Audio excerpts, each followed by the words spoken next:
বিসমিল্লাহির রহমানির রহিম। আসসালামু আলাইকুম বন্ধুরা, দেখুন চলে এসেছে আপনাদের কাছে সহজ একদম রেসিপি, হাতে মেখে মাংস ভুনা। যারা ব্যাচেলার ছেলে আছে তাদের জন্য খুবই সহজ। মাংসর মধ্যে পেঁয়াজ, তেজপাতা, আদা রসুন বাটা দিয়ে দিলাম। সব একে একে মশলা দিয়ে দেবো। নুন, লঙ্কা গুঁড়ো, হলুদ গুঁড়ো, ধনের গুঁড়ো, জিরের গুঁড়ো দিয়ে দেবো। দিয়ে তেল দিয়ে হাতে মাখিয়ে প্রেসার কুকারে চাপিয়ে দেবো।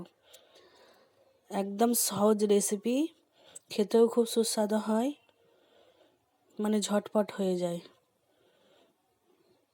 দিয়ে আমি এতে ধনেপাতা দেবো কিছুটা, দিয়ে ভালো করে হাতে মাখাবো। মেখিয়ে প্রেসার কুকারে দিয়ে সিটি ফেলে রান্নাটা করে নেব। যখন সিদ্ধ হয়ে যাবে তখন একটু কষাতে পারেন, আগে না কষালেও চলবে।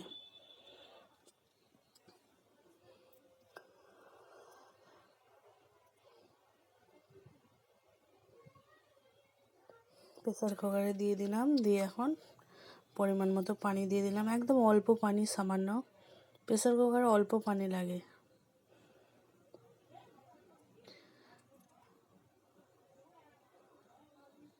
এই যে সিটি পড়ে গেছে, এখন আমি বন্ধ করে দেবো। এখন খুলে দেখব, অনেকটা পানি আছে। আমি এতটা পানি রাখবো না। কেউ যদি এতটা ঝোল খেতে চায় রাখতে পারে, অসুবিধা নাই। দিয়ে এখন আমি বসিয়ে দেবো, দিয়ে পানিটা শুকিয়ে নেব।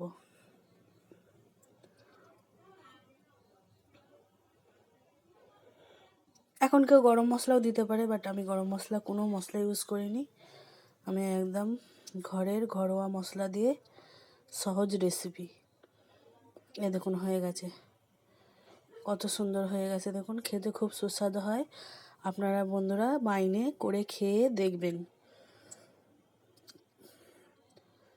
বন্ধুরা, আমার ভিডিওটা যদি ভালো লাগে লাইক দেবেন, শেয়ার করবেন, সাবস্ক্রাইব করবেন, ফেসবুকে ফলো দেবেন।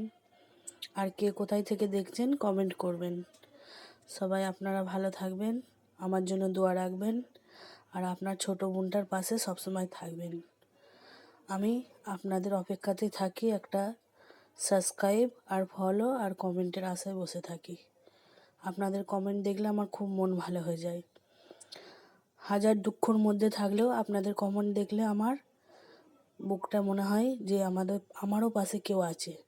আমার বুকটা ভরে যায়। সবাই ভালো থাকবেন, খোদা হাফেজ ও আশীর্বাদ দোয়া রাখবেন।